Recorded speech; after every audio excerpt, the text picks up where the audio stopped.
আমি যখন কোচ করাই, আমার কাছে যখন প্লেয়ার আসে, আমরাও 2 দিনের মধ্যে বাছাই করতে পারি যে কোন প্লেয়ারটা আমাদের ক্লাবের জন্য যুক্ত থাকতে পারবে। তখন দেখা যায় যে যারা স্টার্টিং 11-এ খেলে তাদের থেকে বেটার প্লেয়ার আসে। সো 2 দিনের মধ্যে দেখা যায় তাদের মুভমেন্ট, তাদের স্পিড, তারপরে নলেজটা, কীভাবে অ্যাগ্রেসিভভাবে খেলে, কোথায় মুভমেন্ট থাকে, এসব জিনিস কিন্তু রিপোর্টে লেখা যায় 2 দিনের মধ্যে। সো ইয়েস, আই বিলিভ যে এই 2 দিনের মধ্যে অনেক কিছু বোঝা যাবে প্লেয়ারদের ব্যাপারে। প্লেয়ারদের বাবা মা তারা আসছেন এবং তারাও অপেক্ষায় আছেন, মুখিয়ে আছেন, এবং তারা বারবার একটা কথা বলছিলেন, আপনার নামটা বারবার নিচ্ছিলেন যে আপনার মাধ্যমে তারা এই দেশটাতে বেছে নিয়েছেন। যারা আসছেন, বলা হচ্ছে অনূর্ধ্ব-17, অনূর্ধ্ব-19-23 পাইপলাইনটাকে মজবুত করা হবে। কেউ যদি কোনোভাবে যদি বাছাইতে না টিকে বা ট্রায়ালে না টিকে, তাদেরকে তো আগেই আপনি বলেছেন বা নিশ্চয়ই কেউ মন খারাপ করবে না সেই জায়গাটায়, কারণ তারা প্রফেশনাল হচ্ছে, অনেকে প্রফেশনাল। সেই জায়গাটায় তাদেরকে কি বাংলাদেশের কোনো ক্লাবে খেলার জন্য সাজেস্ট করবেন কিনা? আপনার কোনো পরামর্শ থাকবে? আপনার বন্ধু যেহেতু জামাল ভাইও কিন্তু এদেশে খেলছেন।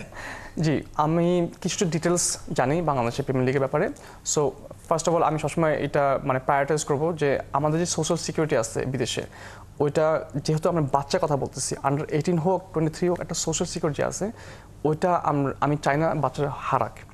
তবে যদি মনে করেন যে 6 মাস জন্য এখানে খেলার পরে তারা বুঝতে পারলো আচ্ছা একটা হাফ সিজন খেলার পরে আই ক্যান ডু ইট, আমি করতে পারবো জিনিসটা, সো ওয়াই নট।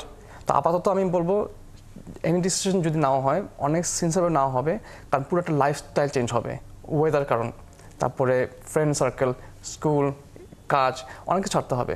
সো আমি বলবো আপাতত যে প্লিজ চিন্তাভাবনা করে ডিসিশন নেওয়া উচিত। আর তখন যদি ক্লাব থেকেও একটা অ্যাপ্রোচ থাকে তখন দেখা উচিত যে আসলে কী করা উচিত তাদের জন্য।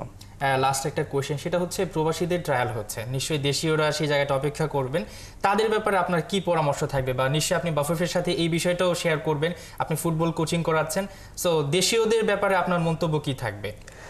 আসলে আই লাইক দ্য প্লেয়ার, আমি সব প্লেয়ারদের লাইক করি। তো এদেরকে যেমন আমার যে প্রথম মোটিভ ওটা হলো গিয়া, যদি আমাদের কোনো সময় ওয়ার্ল্ড কাপ খেলতে হয়, যদি আমাদের এশিয়ান কাপ জিততে হয়, তো আমাদের গেম স্টাইল চেঞ্জ করতে হবে। আমরা এখন এতভাবে জিতি না যেরকম আমাদের উচিত জিতা। যে আমাদের ট্যালেন্ট আছে, হামজা চৌধুরী, শামিদ শোভ, ফাহমিদুল আর কুবা মিচেল ইনশাল্লাহ আসবে।